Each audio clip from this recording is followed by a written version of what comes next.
They burned my grandfather's cabin to the ground. 58 years of memories turned to ash in one night. I know who did it, the HOA president who screamed at me 2 weeks earlier, "I will end you." She sued me, harassed me, tried forcing me to destroy my home because I supposedly violated her HOA rules. Except I was never in her HOA, never. My property existed decades before her neighborhood was built, but she didn't care. When intimidation failed, she committed arson. What she didn't know, I'd been building a case for months. Recordings of her threats, bank records proving embezzlement, testimony from victims she'd terrorized for years. When we faced each other in court, everything exploded. She went from powerful tyrant to federal prisoner, 20 years. Watch until the end, her downfall is devastating. Comment where you're watching from so I can see how many of you have fought HOA nightmares too. I inherited my grandfather's cabin 2 years after I buried my wife.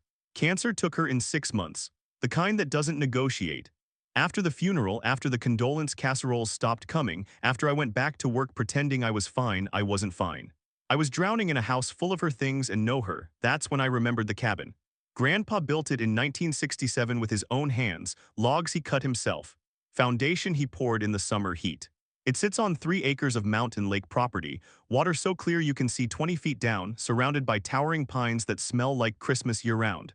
As a kid, I spent entire summers there, learning to fish, learning to be quiet, learning that sometimes the best thing you can do is just exist in a place that doesn't demand anything from you.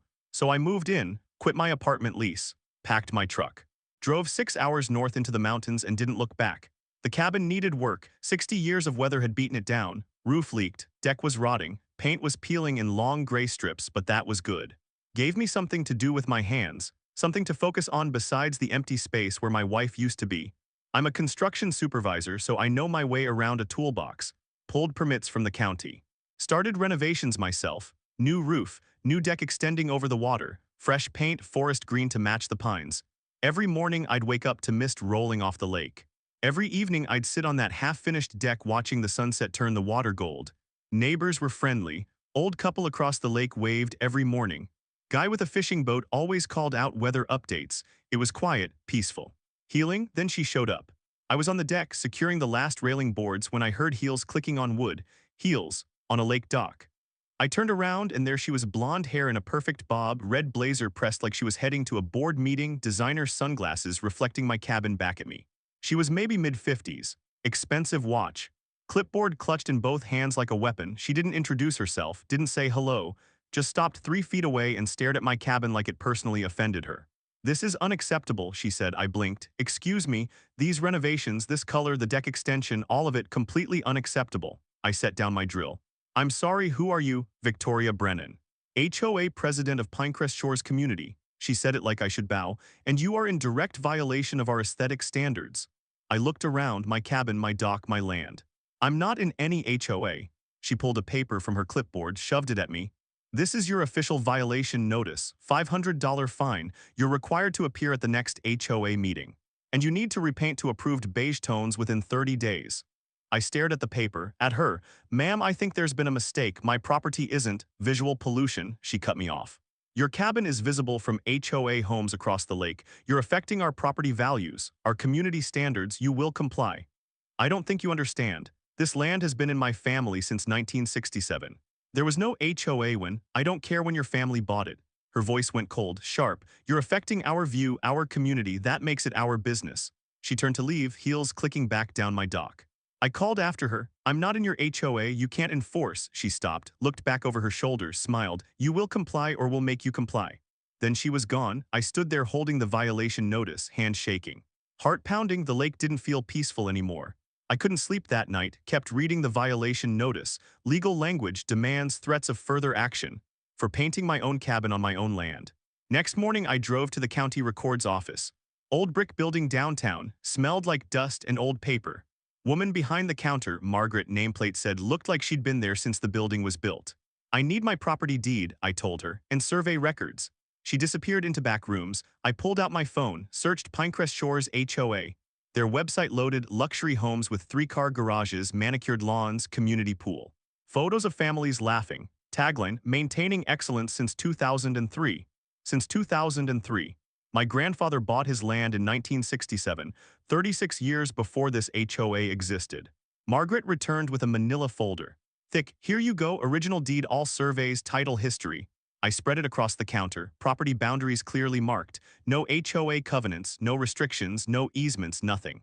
My land was completely independent, always had been. I photographed every page. Finding what you need, Margaret asked. Yeah, thank you. HOA trouble? I looked up. She was smiling, sympathetic. How'd you know? You're the third person this month pulling deeds because of Pinecrest Shores. That woman's been a problem for years. I drove home feeling confident. I had proof, documentation. This would be easy to clear up. There was another notice on my door. This one was worse. Legal letterhead. Cease and desist all construction activities. Claimed I was violating community standards, diminishing property values. Threatened legal action if I continued work. I called the number listed. She answered on the first ring. Victoria Brennan, this is the cabin owner you served yesterday. I'm calling to, have you stopped construction? No. Because I'm not in your HOA, I have the property deed right here. No covenants, no, she laughed, actually laughed. That's irrelevant, she said. You're affecting our view, our community. The legal specifics don't matter. What matters is you're creating problems for us. My jaw clenched. The legal specifics are the only thing that matters. Stop the work, repaint, comply, or face consequences. What consequences? Silence, then.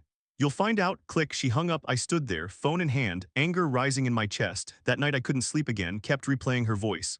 You'll find out. Around 2 a.m. I got up for water. Looked out the window toward the lake. Flashlights across the water. Multiple beams moving, pointing at my cabin. They were watching me. Morning came. I walked out to my truck. Front tire completely flat, slashed, clean cut through the sidewall. I called the county sheriff. Deputy showed up an hour later. Young guy, took photos, filed a report. Any idea who might have done this? He asked. I told him about Victoria, the HOA, the threats. He nodded slowly. Pinecrest Shores HOA, you know them. We get calls about them sometimes, disputes, harassment complaints. He closed his notepad. Problem is, without evidence, without witnesses, there's not much we can do. So she can just, I didn't say that, he looked at me. I said without evidence. You might want to get cameras, document everything, build a record. He left. I installed 3 security cameras that afternoon, front, back, driveway. Deputy's words stuck with me. Something else he'd said casually as he was leaving, most people just give up and move, easier than fighting. Give up and move, that phrase echoed all day. I looked at my grandfather's cabin, the deck I'd built with my own hands. The place that was helping me heal. Not happening. If she wanted a fight, she'd get one. Week passed. I kept working on the cabin, carefully. Documented every board, every nail, every measurement. Security cameras recording 24/7. Then the trucks came. I was inside making coffee when I heard the engines, deep rumbling, multiple vehicles. I looked out the window and my blood went cold. 3 construction trucks blocking my driveway, men in hard hats climbing out, equipment idling. A foreman walking toward my door with papers in his hand. I met him outside. Morning, he said, not unfriendly, just doing a job. We're here to remove unauthorized structures on HOA property. My heart stopped. What structures? He consulted his papers. Deck extension, built without HOA approval on community easement land. That's my land. I have surveys. He looked uncomfortable. I'm just following the work order, sir. From who? Pinecrest Shores HOA management. I went back inside, grabbed my property survey, came back out, spread it on the hood of his truck. Look. This is my property line, see? The deck is 40 feet inside my boundary, nowhere near any easement. He studied it, frowned, pulled out a radio. Hey, I got the property owner here. He's got surveys showing the deck is on his land. You sure about this? Static. Then her voice crackled through. Proceed with removal. Victoria, the foreman looked at me. I'm sorry, I have my orders. If you touch my deck, I'm calling the sheriff. He hesitated. I pulled out my phone. Dialed, held it up so he could see. We stood there, his crew watching, my thumb hovering over the call button. 5 minutes passed, 10, 20. Finally his radio crackled again. Stand down, return to base. The foreman nodded. Sorry for the trouble.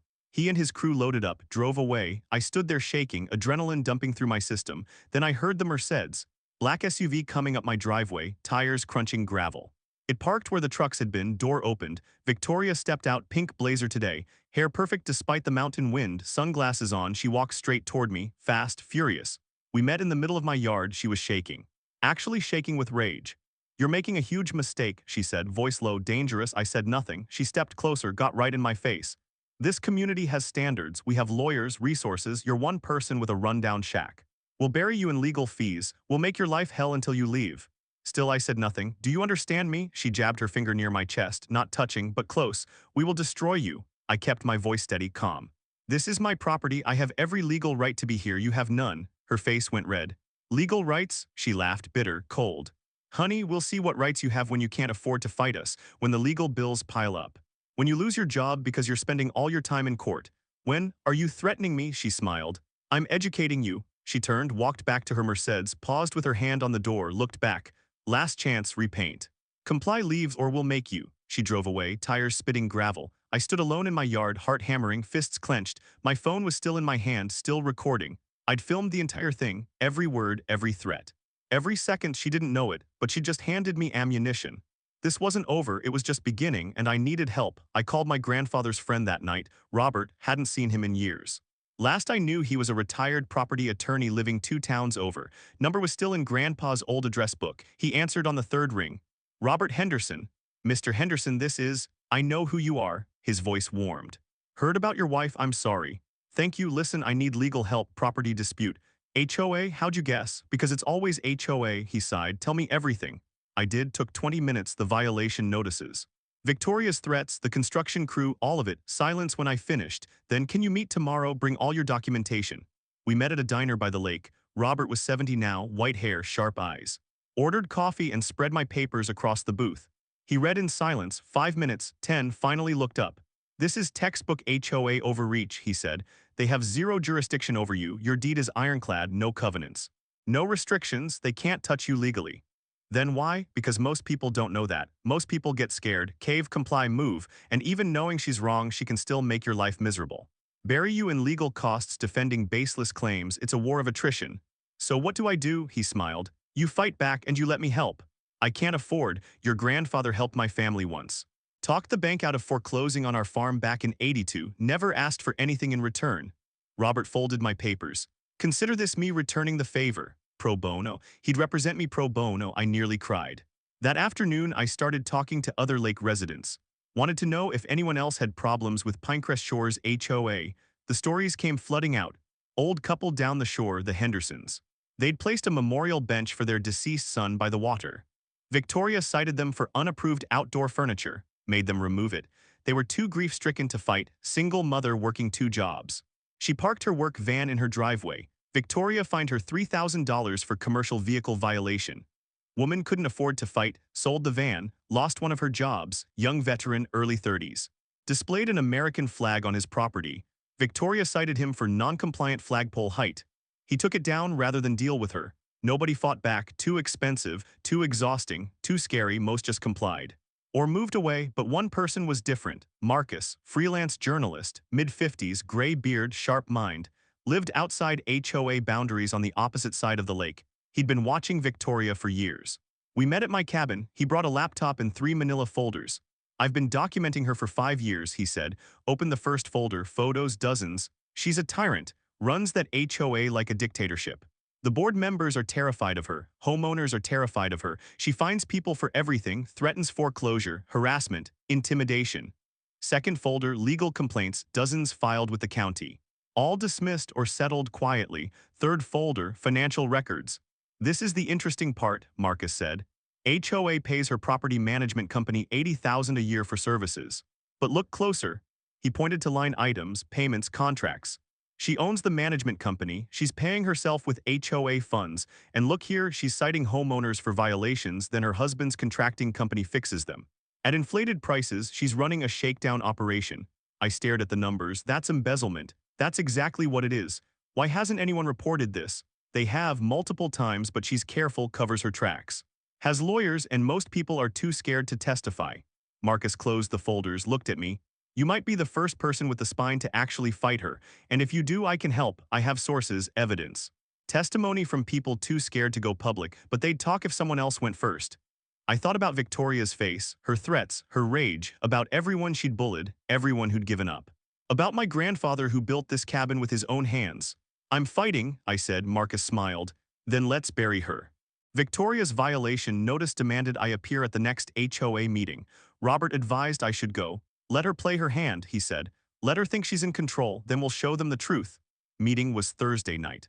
Pinecrest Shores Community Clubhouse. Expensive building, all glass and stone, inside was sterile, white walls, recessed lighting, 30-plus residents sitting in rows of chairs facing a raised table. Victoria sat at the center. Blonde hair perfect, Red pantsuit, two board members flanking her, middle-aged man who looked uncomfortable and an older woman taking notes. They both looked terrified of Victoria. She saw me enter, smiled, cold. Robert and I took seats in the back. He wore a suit, carried a briefcase. All business. Meeting started minutes from last meeting. Budget updates, landscaping proposals, boring HOA stuff. Then Victoria stood. "We have a critical matter," she announced. "Community security issue." She clicked a remote, screen behind her lit up, photos of my cabin. She'd taken them from across the lake with a zoom lens, made it look rundown, dilapidated. Worse than it was. "This structure," she said, "is conducting illegal construction that threatens our property values and violates community standards. The owner refuses to comply with reasonable requests. Refuses to maintain aesthetic consistency. This eyesore is visible from multiple HOA properties." Residents murmured, some nodded. "I'm recommending the board authorize legal action to protect our investments and our community." More murmuring. "Agreement." Robert stood. Robert Henderson representing the property owner. His voice carried, calm, authoritative. "May I address the board?" Victoria's smile faltered. "This is an HOA meeting, you're not. I'm legal counsel. And what you're proposing is harassment." The room went silent. Robert walked to the front, opened his briefcase, pulled out documents. "My client's property deed certified by the county." He held it up. "Purchased in 1967, 36 years before this HOA was established. No covenants, no restrictions, no HOA authority whatsoever." He laid out survey maps, property lines clearly marked. "My client's land is completely separate from HOA jurisdiction. Any legal action against him constitutes harassment, and any board member who votes to authorize such action assumes personal liability." Board members exchanged nervous glances. Victoria's face went red. "That's irrelevant. His actions affect our quality of life." "HOA jurisdiction," Robert said calmly, "ends at HOA property boundaries, period. Your feelings about his property don't create legal authority over it." The older board member, Harold, spoke up. "Victoria, did you verify the property boundaries before bringing this to the board?" Victoria whirled on him. "I don't need to verify anything. I know that cabin doesn't belong there." "But if he's not actually in the HOA," Harold started. "I'm president, I decide what we can and cannot do," the room erupted. Residents talking over each other, board members looking panicked, Victoria banging her gavel. "Order, I will have order." Nobody listened. Robert leaned toward me. "Time to go." We walked toward the exit. I glanced back. Victoria was staring at me, gavel still in her hand, face purple with rage, eyes burning with pure hatred. We left. In the parking lot, Robert said, "That went well." "Really?" "She just lost control in front of her entire community. Showed her true colors. Now they know what we're dealing with." I got in my truck, drove home, but I couldn't shake the image of Victoria's face, the hatred there, the fury. She wasn't going to let this go, and I was right. 3 days later, my water stopped working. I turned the tap, nothing, checked the pressure tank, empty, traced the line from my well, found the problem 50 feet from the cabin. Someone had cut it, clean slice through PVC pipe. Recently. Water had been flooding into the ground for hours. I checked my security cameras. Footage from 3 a.m. showed a figure in dark clothes, face covered, moving fast, cutting the line with a hacksaw, then disappearing into the woods. Couldn't see who it was, but I knew. Repair cost $1,200, emergency plumber, weekend rates, replacement pipe. New fittings. 2 days after that, my mailbox was destroyed, smashed with a bat or pipe. Mail scattered across the road. Among the envelopes were letters, printed notes. "Leave while you can. You don't belong here. We're watching." I called the sheriff again, same deputy. He took photos, filed another report. But his face said what we both knew without catching them in the act. There was nothing to do. "Get more cameras," he suggested. I installed 4 more. Then code enforcement showed up. Unmarked car, inspector with clipboard. Anonymous complaint claimed my cabin violated building codes. He was thorough, I'll give him that. Checked every board, every nail, every permit, spent 3 hours going over everything. Finally, "You're clean, all permits valid. Work is quality." Whoever called this in wasted everyone's time. "Who called it in?" He hesitated. "Anonymous complaint," but he glanced at his paperwork. "This is the 3rd call we've gotten about this property in 2 weeks. All from the same number. We're getting annoyed too. Can you tell me the number?" "Not officially." He met my eyes. "But if you happen to see the complaint form on my clipboard while I was packing up." He turned away. Bent down to close his toolbox, moved slowly. I glanced at the clipboard. Top form showed a phone number. I memorized it. "Thanks," I said. He nodded. "Good luck." After he left, I searched the number. Listed to Pinecrest Shores HOA Management Office. Victoria, she was using official channels to harass me, making false reports, abusing the system. I documented everything. Then the lawsuit came, certified mail, legal papers. Pinecrest Shores HOA versus me. claiming my property encroaches on HOA easement and demanding injunctive relief to halt all construction. I called Robert immediately. It's a nuisance suit, he said after reading it. Completely baseless. Your surveys prove you're nowhere near their property, but defending it still costs time and money. That's the point, isn't it? Bleed me dry. Exactly. Court date is set for 3 months out. We'll file a motion to dismiss, but until then she keeps coming. That night I couldn't sleep, lay in bed staring at the ceiling, running numbers in my head, legal costs, repairs, lost work time. $4,000 spent so far, savings account draining, friends texted asking how I was, I lied, said fine, didn't tell them I was barely holding on, my boss pulled me aside at work. You okay? You seem distracted. I'm fine. If you need time off, I'm fine. But I wasn't fine. I looked at my grandfather's photo on the cabin mantel. Old man in flannel, weathered hands, tired eyes. He'd built this place when he was my age. Worked 2 jobs, raised a family, never quit anything in his life. I thought about everyone Victoria had bullied, everyone who'd given up, moved away, let her win. I thought about my wife, how she fought cancer for 6 months. Never quit even when the doctors said there was no hope. She fought until the very end. If I quit now, Victoria wins. She keeps terrorizing people, keeps stealing, keeps destroying lives. Someone had to stop her. And standing there in my grandfather's cabin, looking at his photo, I decided I wasn't fighting for just my property anymore. I was fighting for everyone she'd ever crushed, and I was going to finish this. Marcus called on a Tuesday.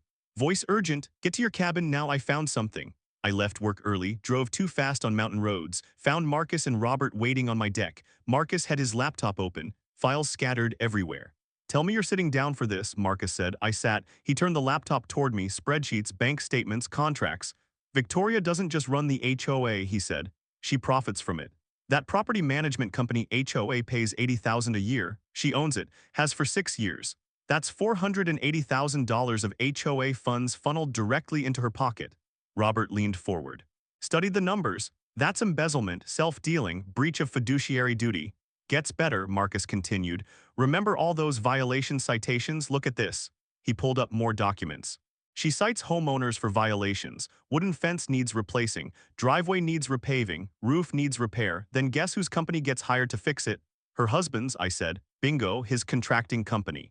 At prices 30 to 40% above market rate, she creates the violations. He profits from fixing them. It's a scam. They've been shaking down the entire community for years.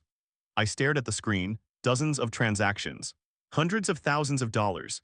How'd you get all this? Marcus smiled. Homeowner on the board, guy named Harold, you met him at the meeting. He's been suspicious for months, started digging, made copies.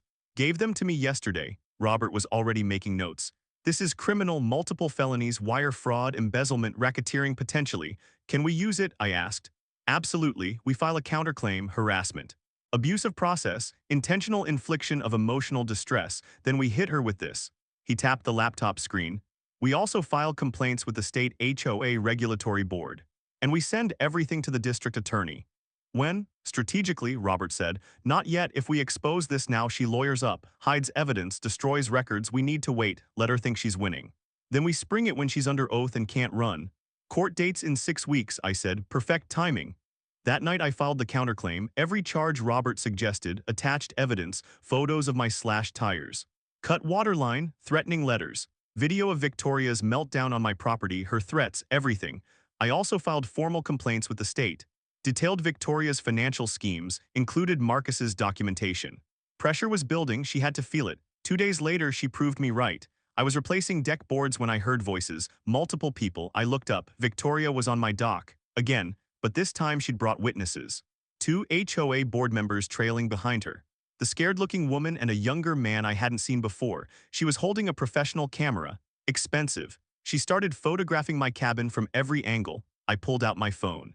Started recording.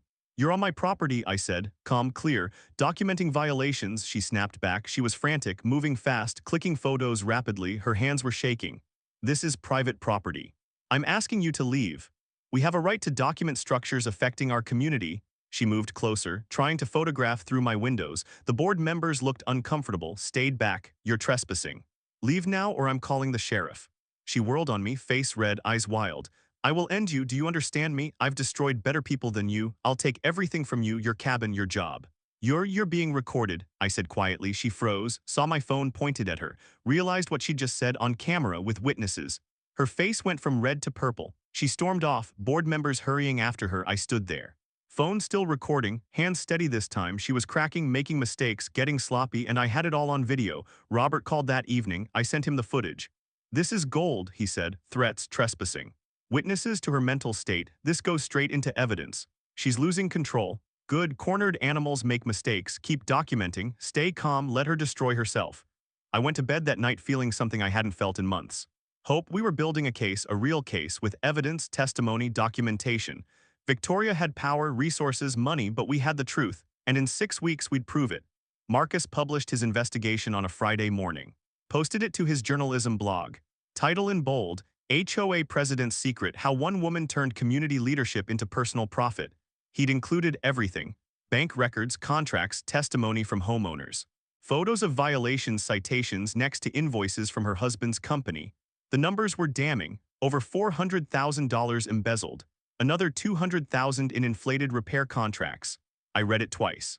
Felt my pulse quicken. This was real, public, no taking it back. Marcus called. It's live. I know. Local newspaper picked it up. They're running their own investigation. TV station wants interviews. With who? Everyone. Homeowners, you, me. This is going to explode. He was right. By Saturday, the story was everywhere. Local news ran a segment. Regional paper put it on the front page. Social media lit up. People sharing, commenting, thousands of views. And Pinecrest Shore's homeowners were furious. They'd been paying premium HOA fees for years, $1,500 per quarter, believing it went to community maintenance, pool upkeep, landscaping, security. Instead, Victoria had been stealing it, paying herself, enriching her husband, running a criminal enterprise under their noses. By Sunday, homeowners were organizing, group text chains, emergency meetings, calls for Victoria's removal. Monday morning, the HOA board received a petition, signed by 43 homeowners, demanding emergency meeting, demanding Victoria's immediate resignation. She refused, so they called the meeting anyway, Tuesday night. 7 p.m., same clubhouse. I went. Robert came with me, Marcus too. We sat in back. The room was packed, every seat filled, people standing along walls, anger crackling in the air like electricity. Victoria sat at the head table. Pink blazer, hair perfect, but her hands were shaking. She banged the gavel. This meeting is out of order. I didn't authorize. We don't need your authorization. Harold stood up. Old board member who'd questioned her before. He was holding Marcus's article. We need answers. Did you embezzle HOA funds?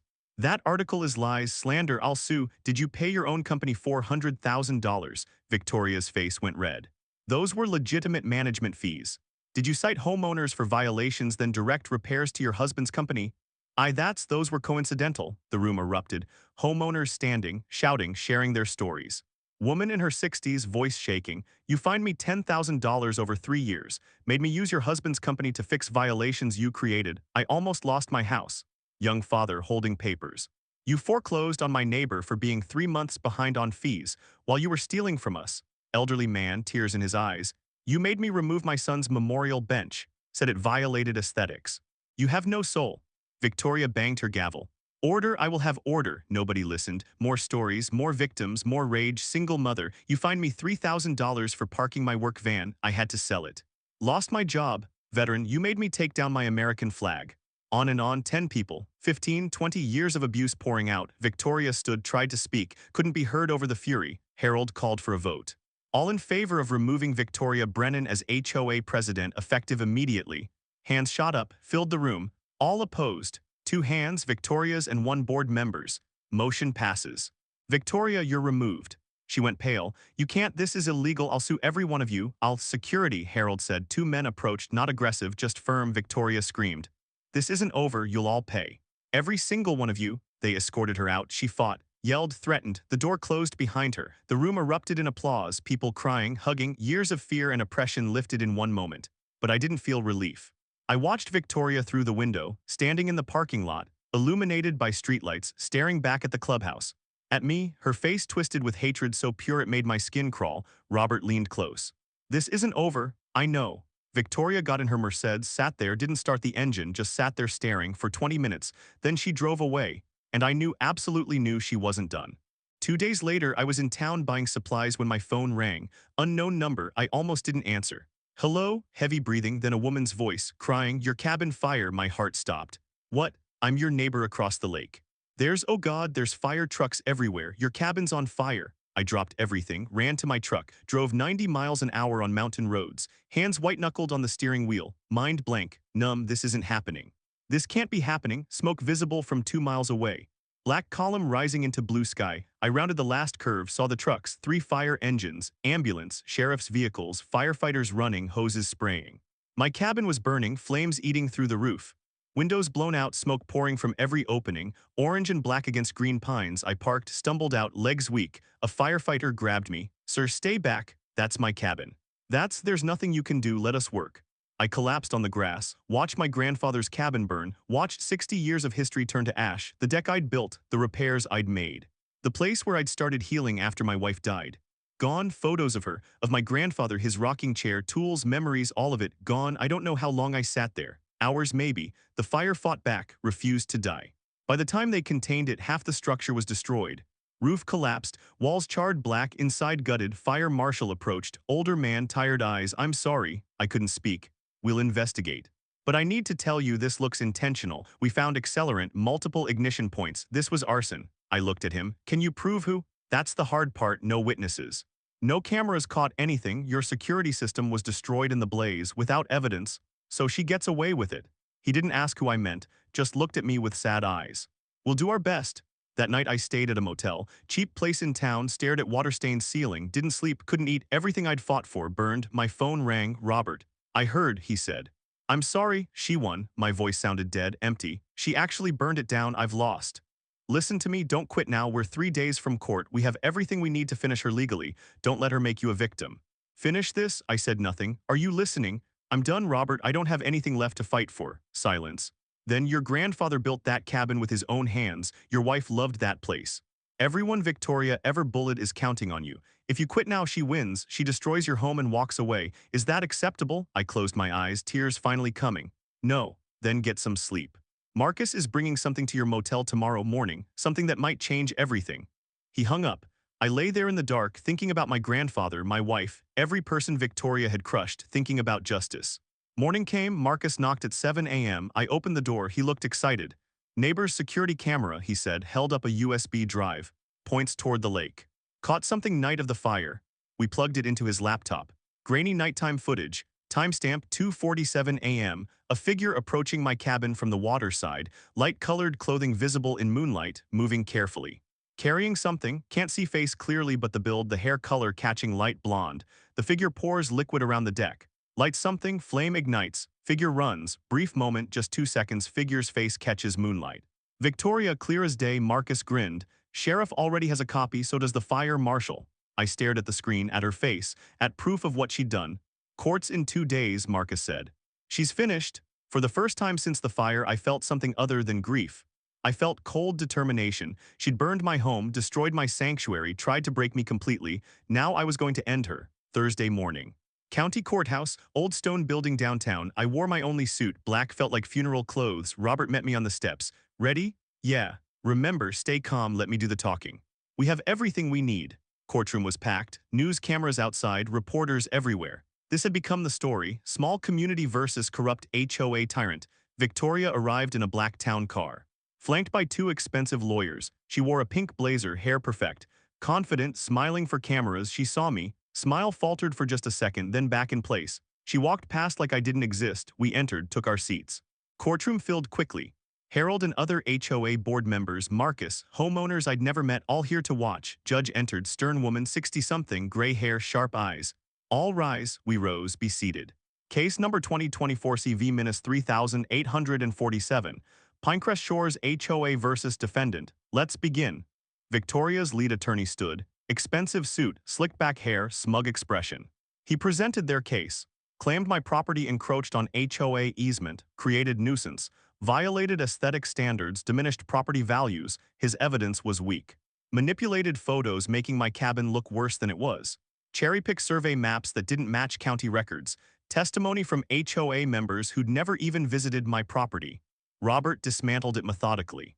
Presented original property deeds. Certified surveys from 3 different firms. County records proving my land predated HOA by decades. Showed the manipulation in their photos. Victoria's lawyer tried objecting. Judge shut him down. "Counsel, your evidence is contradicted by official county records. Move on." They had nothing else. Then Robert went on offense. "Your Honor, I'd like to present evidence of a harassment campaign by the plaintiff against my client." He played the videos. Victoria on my dock. I will end you, Victoria trespassing, photographing my cabin, threatening me. I've destroyed better people than you. The courtroom went silent, watching her rage, her threats, her loss of control.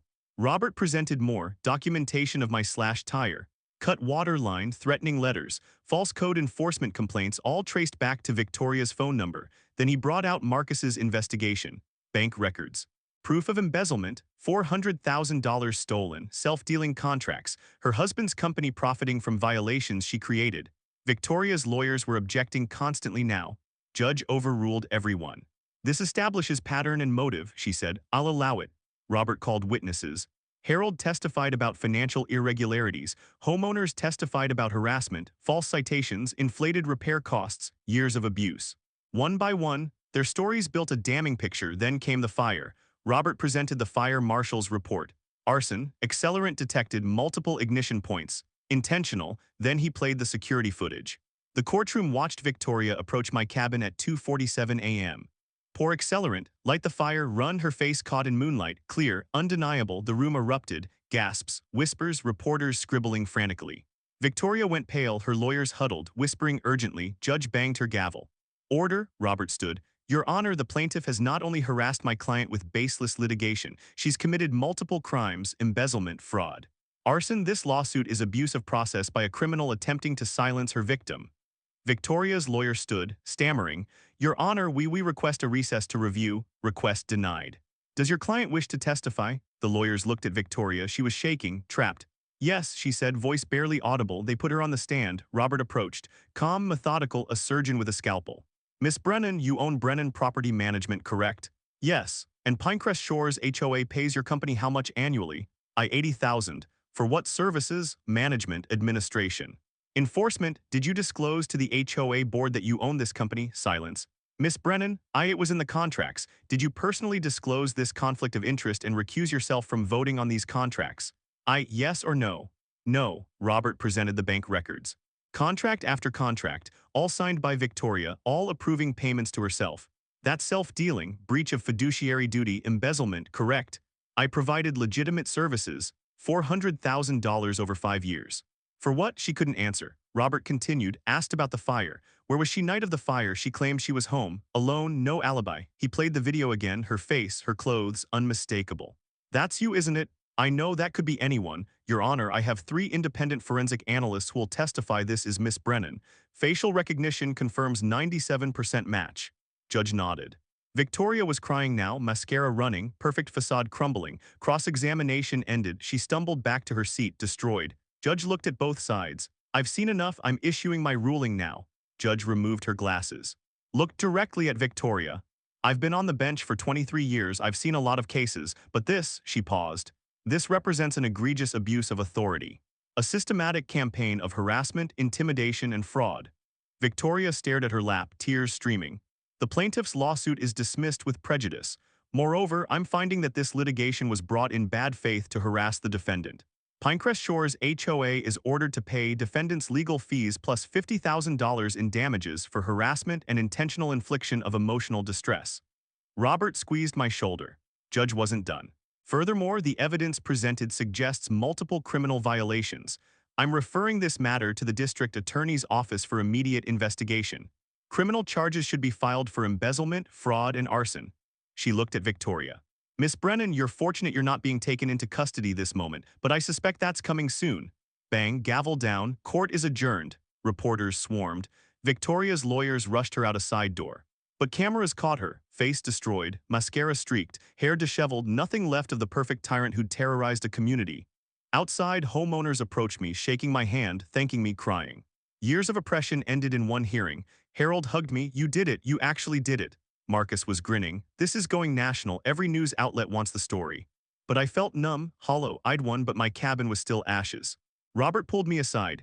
Go home, rest. This isn't over yet. Criminal charges are coming. He was right. Following week, district attorney filed charges. 5 counts embezzlement, 3 counts fraud. 2 counts witness intimidation. 1 count arson. Victoria was arrested at her home. 6 a.m., news cameras caught everything, her being led out in handcuffs, no makeup, wearing sweatpants, hair unwashed. Face twisted in rage and disbelief. The mugshot went viral, shared thousands of times. The woman who'd terrorized an entire community now facing prison. HOA filed civil suit against her personally, seeking return of all stolen funds. Her assets were frozen, bank accounts, house, cars, everything. Her property management company dissolved overnight. Her husband filed for divorce 2 days later. Claimed he knew nothing about her schemes, abandoned her completely, she lost everything. Money, reputation, freedom, family. Bail was set at $200,000, she couldn't pay, she stayed in county jail awaiting trial. The woman who'd threatened to bury me in legal fees sat in a cell. Alone, abandoned by everyone, 3 months later her trial. Evidence was overwhelming: security footage, bank records, testimony from dozens of victims. Forensic analysis of the fire. Her lawyers tried plea deals, prosecutors refused, they wanted maximum sentence. Make an example, jury deliberated 4 hours, guilty on all counts. Sentencing hearing was packed. Victims filled the courtroom. Judge allowed impact statements. 23 people spoke, describing what Victoria had done, how she'd terrorized them, ruined them, some cried, some raged, all wanted justice. Judge listened to everything. Then delivered sentence. Miss Brennan, you abused a position of trust, you stole from your community, you harassed innocent people, and when one person stood up to you, you attempted to destroy their home through arson. Your actions were calculated, prolonged, and cruel. Victoria stared straight ahead, empty. I'm sentencing you to 8 years for embezzlement and fraud, 12 years for arson, sentences to run consecutively. 20 years total. 20 years, she'd be in her 70s when released. She showed no emotion, just nodded, defeated. They led her away. I watched her go, felt nothing. No joy, no satisfaction, just closure. Justice was served. The terrorizer was stopped, and I could finally breathe. 6 months later, spring came to the mountains, ice melted off the lake. Pines turned deep green, birds returned, life renewed itself. I stood on my rebuilt cabin's deck, better than before. Insurance money plus my own work. New logs, new roof, new deck extending over the water, forest green paint, exactly as I'd planned. Morning sun painted the lake gold. Steam rose off the surface. Loons called across the water. Sound of peace. Inside, I'd built a memorial wall. Photos of my grandfather, of my wife, the rocking chair, I'd saved it from the fire, smoke damaged but restored, tools grandpa had used, all of it honored. Victoria was serving her sentence at a women's prison 200 miles away. News articles said she worked in the laundry, kept to herself. No visitors, her husband remarried, her former friends abandoned her. She was alone, forgotten. I thought about her sometimes. Wondered if she understood what she'd done, if she felt remorse. Probably not. People like her rarely do, but I'd stopped caring about her story. This wasn't about her anymore. Pinecrest Shores HOA transformed completely. New board elected. Harold became president. They implemented new rules, transparency, accountability, no more harassment, no more abuse. They formally apologized to me. To everyone Victoria had hurt, reduced fees, reformed policies, became what an HOA should be, a community helping itself, not a tyrant's kingdom. Other victims found courage to speak publicly. Support groups formed. Local laws changed. Property owners gained better protection from HOA overreach. My case became legal precedent, cited in 3 other states. I helped people I'd never met. Phone calls from strangers fighting their own HOA battles. I shared my story, Robert's contact info, Marcus's investigation techniques. We created a network. One person standing firm against injustice changed everything. Marcus wrote a book about the case. When HOAs attack one man's fight against corruption, it sold well. He donated proceeds to legal defense funds for people fighting HOA abuse. My life rebuilt too, new routine. Wake at dawn, coffee on the deck, watch the sunrise, work on the cabin, meet with other victims, help where I could. I wasn't alone anymore. Community formed around shared trauma. We healed together. Some nights I sat on the dock. Feet dangling in water, stars emerging overhead, and I felt them with me. Grandpa, my wife, watching, proud. I'd protected this land, honored them, stood firm when everyone said quit, and I'd won not just for me. For everyone she'd crushed, for everyone still fighting. The lake was peaceful again, really peaceful this time. No threats, no fear, just quiet. I took a sip of coffee. Watched colors paint the water, gold, purple, pink reflecting off the surface. This was home, finally, truly, worth every battle, every dollar, every sleepless night. Because sometimes standing your ground isn't just about property. It's about principle. About refusing to let bullies win. About proving that good people can still fight back and win. The justice system worked, truth mattered, evidence mattered. One person with courage could stop a tyrant. I smiled, set down my coffee. Watched stars emerge one by one over the mountains. My grandfather built this cabin with his hands and his heart. I defended it with everything I had. And now I'd spend the rest of my life making sure others could do the same. The fight was over, the healing begun. And the lake, the beautiful, quiet, green mountain lake was finally at peace. If this story resonated with you, if you've ever faced down a corrupt HOA or any abusive authority, drop a comment below. Tell me your story, where are you watching from, what battles are you fighting? Let's build a community of people who refuse to back down, people who believe justice still matters. Because when we share our stories, when we stand together, we become unstoppable. Hit that like button if you believe good people can still win. Subscribe because there are more stories like this, stories of ordinary people doing extraordinary things when pushed too far. Your comment might inspire someone else to keep fighting, so don't just watch and leave, share your truth. Let's prove that courage is contagious.